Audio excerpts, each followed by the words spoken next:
아프간 긴급 구호 미라클 작전의 주역을 만났습니다. 언제라도 지구촌 어디에서라도 우리 국민을 구출해낼 영웅입니다.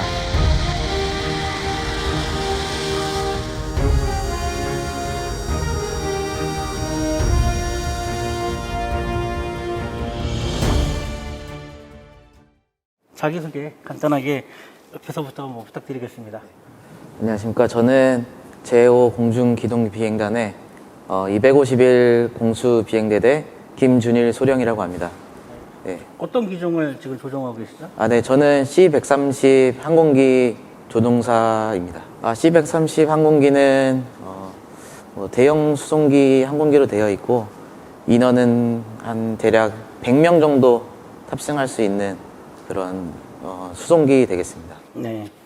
그러면 바로 옆에 또 비슷한 복장을 하고 계신데요. 자기소개를 한번 부탁드리겠습니다. 안녕하십니까. 저는 2017년 임관하여 제5 공중기동비행단에서 KC-330 공중급유기에서 로드마스터로 근무 중인 조상현 하사입니다. 네. 그 공중급유기 KC-330이 저희가 알고 있는 그 시그너스 네, 맞습니다. 그 좀 간단하게 설명을 좀 해주시죠. 저희 그 시그너스는 민간항공기 A330을 기반으로 군용으로 만들어진 항공기이며 뒤에는 그 공중급유 붐이 장착되어 있어서 공중급유도 할 수 있고 또한 다목적 수송기라서 그 저희 301석이 장착되어 있으며 수송 능력도 가능합니다. 로드마스터가 어떤 역할을 합니까? 로드마스터는 말 그대로 그 항공 적재사란 뜻이며 저희 그 항공기에 적재되는 모든 탑재물의 그 총 관리자입니다. 네, 간단하게 소개를 부탁드리겠습니다. 안녕하십니까. 제5 공중기동비행단 CCT 조하사라고 합니다. 입대하신 배경이 좀 특이롭다고 제가 들었는데 어떻게 지금 여기 이렇게 합류하시게 된 거죠, 군에? 네, 원래 20살 때 이제 운전병으로 육군 운전병으로 입대를 했다가 이제 전문화사를 임관을 하고 아크 부대 7진으로 파병을 가게 됐습니다. 이제 아크 부대에는 특전사도 있고 UDT도 있고 아랍군과 이제 서로 훈련을 통한 이제 군사협력 부대인데 이제 거기서 수송 인원으로서 이제 지원을 하면서 특수전 부대 이제 훈련하는 모습을 보면서 특수부대에 이제 관심을 갖게 됐고 제대 후에 이제 CCT로 재입대하게 된 경우. 솔직히 난이도는 전 특수부대가 비슷하다 생각하는데 아무래도 CCT가 당시에 인원을 너무 소수로 뽑다 보니까 들어오기 힘들다는 이런 이미지가 조금 퍼져 있던 것 같습니다. 저희들이 이제 이 한국에서 그래서 활약하시는 모습들을 뭐 거의 실시간으로 보면서 많은 감동을 받았는데 그래도 또 현장에 계신 분들은 저희가 느끼는 것과 다르게 또 다른 감동을 또 아마 현장에서 있었을 것 같아요. 어떻게 다녀오셨던 소감을 이번에는 우리 하스님부터 말씀을 해주실까요? 현장에서 어떤 좀 다녀오신 뒤에 소감이 있으셨는지. 일단 주변 상황이 이제 항상 주변에 총소리가 들리고 네. 탈레반도 이제 바로 앞에서 눈앞에서 볼 수 있는 그런 상황이었기 때문에 일단 아무 사고 없이 한국에 복귀한 게 되게 감사했습니다. 일단 다른 나라 군인들을 되게 많이 봤었습니다. 이제 모두 뭐 미군, 영국, 호주, 이탈리아 모두 이제 실제로 전투를 수행하는 부대였는데 실제로 전투를 수행하는 부대다 보니까 이제 장비를 착용하는 그런 모습이나 행동하는 것까지 하나하나 뭐랄까 저희보다는 한 단계 위에 있는 그런 느낌을 많이 받았었고 네. 한국에 돌아와서는 좀 그런 부분들 저희 부족한 점에 좀 보완을 시켜서 좀 발전을 시켜야겠다 그런 생각을 많이 했었어요. 사실 뭐 훈련을 실전처럼 한다고는 하는데 어떻게 보면 진짜 실전에 가서 정말 가장 가깝게 현실적으로 경험을 해보셨네요. 뭐 그런 경험들이 그러면 이렇게 돌아오신 다음에 다른 대원들하고도 좀 공유가 될까요?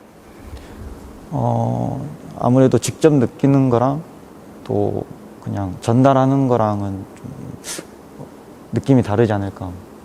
거기서 느끼는 긴장감은 되게 좀 새로운 그런 긴장감이 있어요. 네. 그럼 우리 조종사께서는 다녀오시면서 어떤 소감이 있으셨는지 좀. 네. 저는 항상 언제든지 이탈을 해야 되는 상황이기 때문에 조종석에서 계속 지켜보고 있었는데 마지막에 파키스탄에 착륙을 해서 한 어머니가 이제 아기를 안고 있었습니다. 그 아기가 이제 한두 살 정도 되는 갓난아기였는데 너무 지쳐서 울지도 못하고 그 눈만 뜬 상태로 가만히 지쳐 있는 모습을 보니까 너무 가슴이 아팠고 조금만 더 빨리 들어오면 좋았을 걸 하는 그런 좀 생각도 좀 들었었습니다. 결혼하셨습니까? 네, 결혼했습니다. 집에 아이들이 아이는 지금 7살 딸 하나 있습니다. 그러면 더 아무래도 좀 간절한 마음이나 그런 네, 맞습니다. 딸 생각도 나셨겠네요. 네. 우리 로드마스터께서는 다녀오시면서 어떤 소감이 있으셨는지. 저희 항공기는 일단 그 파키스탄 공항에서 대기를 하면서 그 C-130 항공기가 그 여러 번 왔다 갔다 하면서 그 많은 조력자분들을 데려오기만을 기다리고 있었는데 처음에는 그 인원수가 다 모이지 못했다고 해서 다 못 데려올 것 같다고 그렇게 들었었는데 나중에는 다 그 이슬람아바드 공항, 그 파키스탄 공항에 다 집결해 있는 걸 보고 너무나 감격받았습니다. 그럼 아무래도 출발하기 전부터 그래도 좀 준비가 잘 돼 있었을 것 같긴 한데 출발 앞두고는 좀 어떤 준비들을 하셨습니까? 저희 출발 전에는 일단 먼저 들은 소식으로는 역류화가 많다는 소식을 들어가지고 젖병, 분유, 담요 이런 거를 충분히 챙겼고 그리고 여건상 기내식 제공이 좀 불가능할 것 같아서 간편식 위주로 준비를 했습니다. 또한 그 항공기가 무사히 이륙하고 착륙할 수 있도록 결함 없이 완벽 점검을 하였습니다. 예.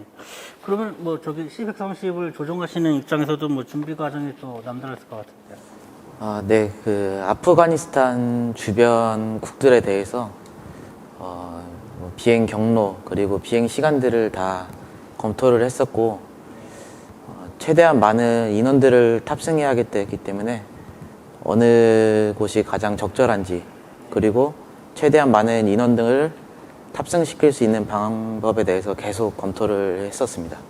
그래서 이제 결정된 곳이 그 파키스탄 공항이었고 결론적으로는 정말 좋은 잘된 선택이었던 것 같습니다. 390명을 안전하게 조력자들을 구출하게 된 배경은 이제 그런 준비 과정이 있었겠네요. 네.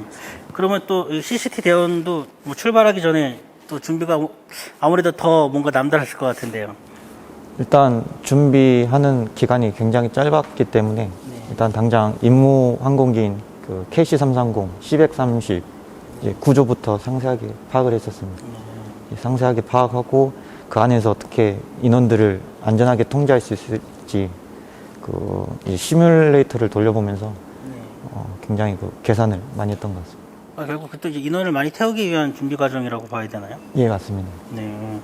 근데 사실 이게 뭐 어느 날 갑자기 사실 준비되는 건 아니지 않습니까? 이 평소 훈련을 통해서 아마 이런 완벽 작전이 가능했을 거라고 저는 미루어 짐작을 하는데요. 근데 그 완벽한 작전을 위해서 평소에 어떤 훈련들이 좀 되어 있었습니까? 평소에는 그 저희 비행단에서는 뭐 해외 긴급구호 대비해서 항상 준비를 하고 있고 그리고 평소에 이제 국내 많은 임무들을 계속 수행하고 있었고 그 파키스탄 거기 이제 아프가니스탄에서 위협 같은 그런 거에 대비해서도 평소에도 위협 인지 그리고 회피 그리고 적어도 항법 같은 전술 비행 계속 훈련을 하고 있었습니다. 그 무장을 적재하는 것도 사실은 뭐 우리가 쉽게 생각하면은 쉽다고 할 수 있지만 그것도 뭐 어느 게 먼저 들어가야 될 수도 있고 취급하는 게 또 까다로울 텐데 로드마스터께서는 평소에 어떤 훈련들을 하고 계셨습니까? 그 조종사분께서 말씀하셨던 것처럼 저희 비행단은 해외 긴급구호 크루 리스트가 있으며 그리고 평시에도 저희 훈련 비행과 정기 평가를 통해 실전 능력을 유지하고 있습니다. 그 작년에도 이라크 근로자 수송 이런 임무가 있었고 그리고 이번 몇 달 전에도 청해부대 수송 임무 오아시스 작전 이걸 통해서 제5 공중기동비행단은 여러 임무를 실전 능력으로 수행할 수 있다는 것을 검증받았습니다. 그러니까 구출 전문 부대라고 말씀을 할 수도 있겠네요. CCT 대원 같은 경우는 또 어떤 또 그 훈련 준비를 하셨습니까 평소에? 이제 이번 임무에 좀 도움이 될 만한 이제 평소에 했던 훈련은 이제 소규모 부대 전술 혹시나 이제 그럴 가능성은 희박하겠지만 교전이 일어났을 때 이제 충분히 대응할 수 있는 이제 소부대 전술이나 만약에 항공기 내에서 이제 돌발 사항이 생겼을 때 그런 인원에 대한 뭐 제압 능력이라든지 통제 능력 이런 활동에 임무에 도움이 됐던 훈련을 했던 것 같습니다. 아무래도 현지의 불안정을 우리가 많이 걱정을 사실 했습니다. 그런 거에 대해서 좀 아마 완전 확보가 잘 됐을까라는 걸 저희가 사실 이제 많이 궁금해했거든요. 근데 현지에서 안전 확보는 어떻게 하셨는지요? 일단 거기는 저희만 있는 게 아니라 그 저희 조력자들을 기다리는 그 메인 게이트라는 곳이 있습니다. 거기에 저희 곳만 있는 게 아니라 뭐 일단 미군 통제하에 관리가 되고 있기 때문에 그 다른 나라 군인들과 이렇게 협력하에 일단 주변 경계를 하고 있고, 조력자들이 이제 새벽쯤 도착을 했었습니다. 도착했을 때 또 항공기에 탑승하기 전에 위험 인물이 숨어 있을 수도 있고 짐에 위험한 물건이 있을 수도 있으니까 짐 먼저 내려두고 짐 먼저 검사를 실시를 마친 뒤에 이제 금속 탐지기로 1차적으로 수색을 마치고 또 2차적으로는 뒤에 있던 인원이 직접 손으로 이제 정밀 수색까지 한 뒤에 이제 항공기에 태우는 절차를 거쳤습니다. 뭐 그런 수색하는 절차라는 거는 뭐 평소에도 많이 숙달이 되어 있는 작업인 거죠? 평소에도 훈련을 했었고 이번에 아프간으로 출발하기 전에 많이 또 연습을 하고 갔습니다. 네. 보니까 이제 어린이들도 있고 그 뭐 여성들도 있는데 모두 예외 없이 완벽하게 다 검색이 됐던 건가요? 이제 여성 같은 경우는 거기 미군 또 여군 요원이 있습니다. 거기에 또 협조를 받아서 똑같이 실시했습니다. 네. 그것도 제가 알기로는 요즘은 워낙 이제 테러가 고도화되면서 전자기기도 많이 사용하는 것 같은데 그런 거에 대해서도 좀 많이 준비가 되어 있었나요? 일단 핸드폰 같은 경우도 이게 다른 목적으로 사용될 수도 있기 때문에 핸드폰이 있다고 하면 무조건 켜서 정상적으로 핸드폰 작동을 하는지 이런 확인 절차를 무조건 거쳤습니다. 굉장히 정밀하게 준비가 이루어졌네요. 근데 이제 아무래도 실제 무장을 하고 현지에 가서 이제 준비를 하시기 때문에 개인 장비나 이런 것도 아마 신경을 많이 쓰셨을 것 같은데 지금 가지고 계신 무장이 그때 가지고 가셨던 그 무장인가요? 예, 맞습니다. 뭐 간단하게 어떤 걸 주로 쓰시는지 설명을 해주시면. 이제 앞에는 5.56mm 탄창 3개가 들어가는 파우치가 있습니다. 예, 뚜껑이 벨크로 방식으로 되어 있어서 이제 강화할 때나 뭔가 탄창을 보호할 때는 이런 식으로 덮을 수 있고, C큐브나 이제 탄창을 신속하게 뽑아야 할 때는 뚜껑을 안으로 집어넣어서 예, 탄창을 신속하게 뽑는 역할이 되고, 이제 왼쪽 탄창 파우치는 이제 여분의 탄창 파우치 보관을 위한 파우치고, 이제 오른쪽에는 토니킷 지혈 때 이제 간단한 응급 처치를 할 수 있는 그 의무 키트가 있습니다. 그리고 이제 나이프 거 있고 여기까지. 네. 그럼 이걸 직접 가져가셨던 총기고요. 네, 저희 평소에 사용하는 K1 소총인데 이제 개머리판이랑 레일만 이제 저희 용도에 맞게 개조해서 사용하고 있습니다. 수송기가 이착륙할 때 굉장히 위험할 수 있다라는 그런 부분도 있었는데요. 그래서 아마 이제 공군에서는 이제 전술 비행을 한다고 제가 들었습니다. 근데 전술 비행 이 자체가 굉장히 어려운 그 기동이라고 들었는데 어떻습니까?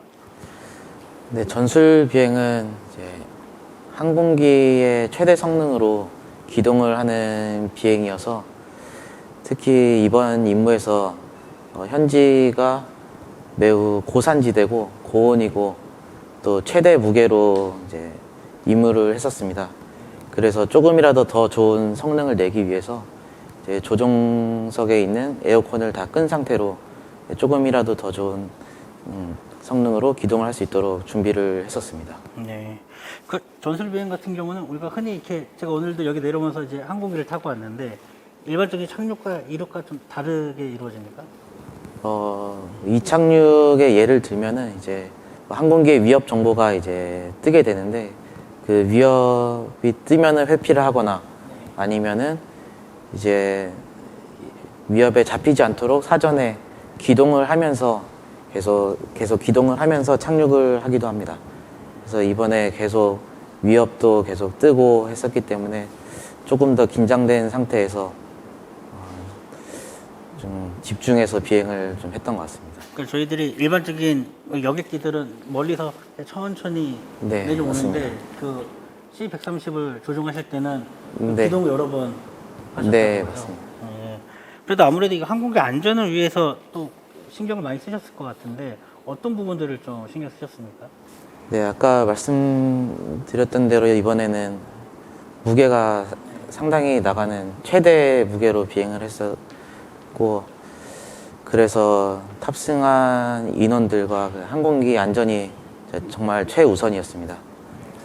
그래서 그 아프가니스탄 지대공 위협에 대비해서 입출항 경로도 조절을 하고, 그 다음에 이제 최대한 많은 인원을 탑승시켰을 때 인원들이 뒤에 어떻게 있어야지 좀 더 안전할까, 그런 거에 대해서 계속 검토를 했었습니다. 네. 그 에어컨 끄셨다는 말씀은 저희가 다른 기사를 통해서도 접하긴 했었는데 그럼 굉장히 좀 불편하지 않으셨나요? 뭐 저희는 잠깐 불편하면 되지만 이제 항공기 안전도 중요하고 정말 많은 사람들이 한 200명 정도가 이제 뒤에 탑승해 있기 때문에 불편함은 조금 감수해도 그게 더 중요했던 것 같습니다. 200명의 그 생명을 책임진 부담감은 없었습니까? 그 부담감이 상당했던 것 같습니다. 네. 근데 또 그 당시에는 이제 뭐 다른 생각은 잘 안 들었던 것 같습니다. 뭐 긴장도 한 상태였고 너무 급박한 상황이었고 이제 파키스탄에 내리고 사람들이 다 내린 상태에서 이제 사람들을 안전하게 옮겼구나, 그 생각이 그때서야 이제 좀 들었던 것 같습니다. 아마 처음 해보신 게 아닐 것 같아요. 왜냐면은 그런 막중한 임무를 그렇게 하신다는 게 좀 신기한데 이전에도 뭐 비슷한 임무를 해보셨던 건 아닌가요? 이전에는 제가 직접 갔던 거는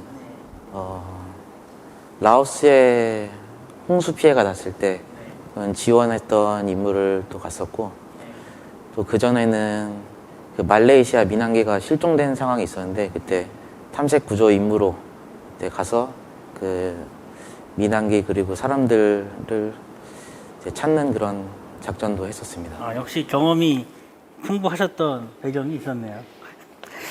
그러게 우리가 이제 결국은 이제 가서 그 조력자들을 이제 모시고 왔는데, 근데 아무래도 이제 가장 가까이에서 그 아프간 기여자들을 가까이서 지켜보신 건 아무래도 우리 로드마스터가 가장 가까이에서 보셨을 것 같은데 어땠습니까?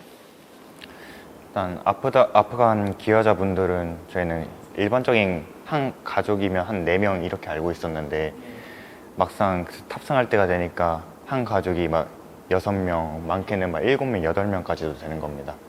그래가지고 그분들이 한 손에는 갓난 아이를 들고 한 손에는 그 탈출하면서 가져온 큰 짐을 들고 오는 걸 보면 너무 마음이 아팠고, 그분들을 모두 기내에 이렇게 앉혀야 되는데 이게 자리가 워낙에 좁다 보니까 저희는 301석인데 총 378분이 타셨는데 4자리에 막 6분씩 앉고 이러니까 그분들도 많이 불편하셨을 것 같은데 잘 협조해 주셔가지고 이렇게 무사히 올 수 있었던 것 같습니다.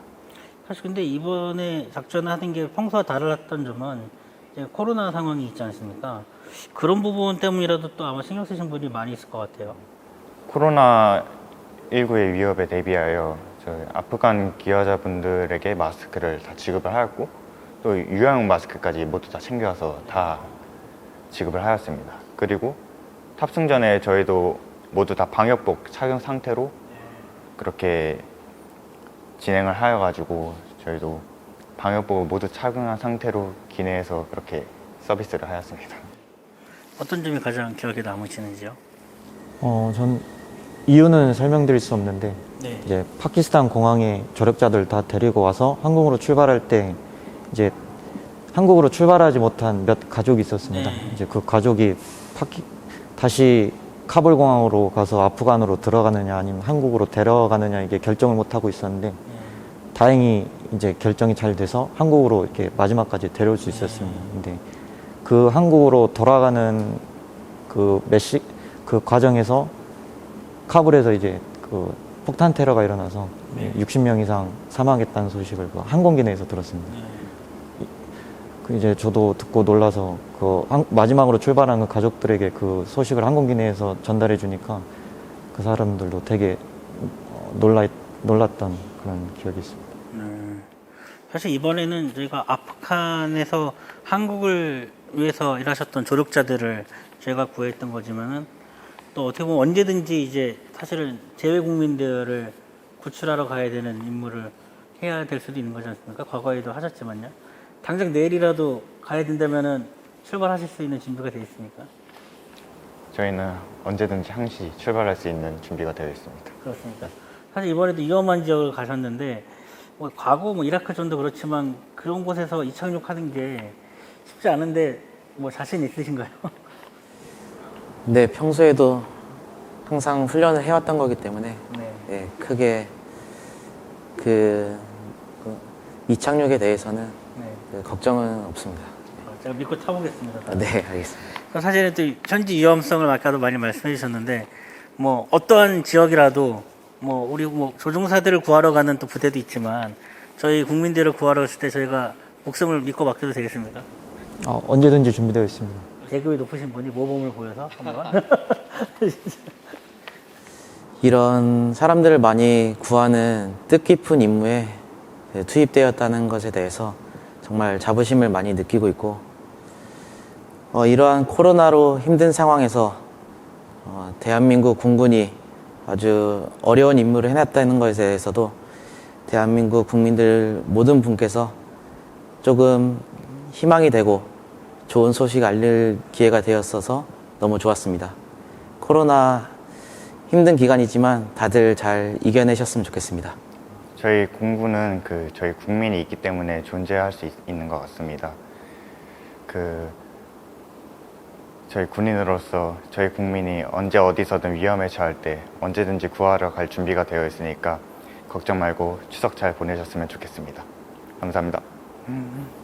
네, 대한민국 공군 CCT 언제든지 준비되어 있습니다. 어떠한 상황이나 어떠한 임무도 완수할 수 있게 항상 최선을 다하겠습니다.